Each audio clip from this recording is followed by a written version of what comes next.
Memories are immortal, they can strangle you. Define you in a way that's based more on other people's tucked-up perceptions than truth. Finding Me by Viola Davis is about a little girl named Viola. She ran from her past till she took a life-altering step to stop running forever. This is a memoir of Viola Davis. This is the story of her journey from the collapsing apartment in Central Falls, Rhode Island to the stage in New York City, and the journey continues. It is the step that she took to find the purpose of her existence. But also, to find the voice in this world that did not notice her. This memoir is written from the perspective of introspection and profound reflection, while Viola Davis wrote it, her eyes were observant of the raw and authentic stories of our lives that barely get examined. We are in a way compelled to give a new shape, a new form to our true stories to make them suitable for this crazy, competitive, and judgmental world. This is a memoir of a girl who came from absolutely nothing. Piss-soaked and rat-infested beds, physical, emotional, and sexual abuse, and a black girl growing up in a predominantly white locality. The names from school, the getting chased to beat up, and the constant shame and humility that she felt in this world are only imaginable because it is written. She also talks about her family and how several relationships have altered and developed over the years. Viola Davis suffered for being who she is, and it is quite common for women of color. Colorism is something so ordinary these days that we tend to ignore it unless someone talks about their experience. She experienced colorism in the world of camera and the literary world as well.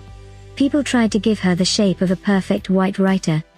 Davis elucidates people's notion of black women, and how they are hard to understand, feminine, beautiful, sexual, pretty, deserving, and desirable.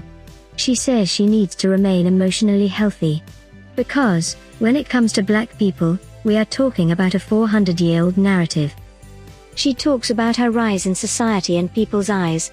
It was equally upsetting as her childhood, but simultaneously some experiences inspired her to grow. The way she jotted down her process of healing from her childhood trauma and on the other hand being a receiver of several awards is praiseworthy.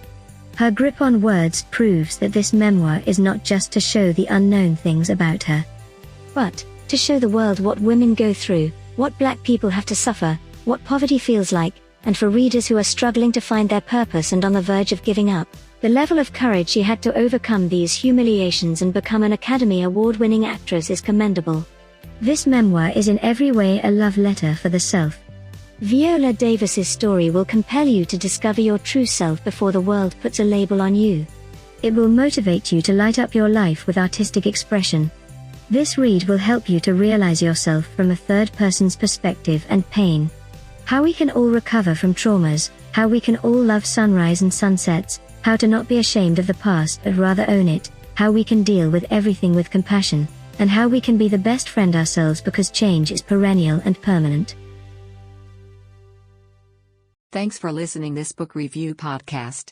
If you like this review, don't forget to follow, so that you do not miss any of our future podcast. Also show us your love by sharing it with your friends and family.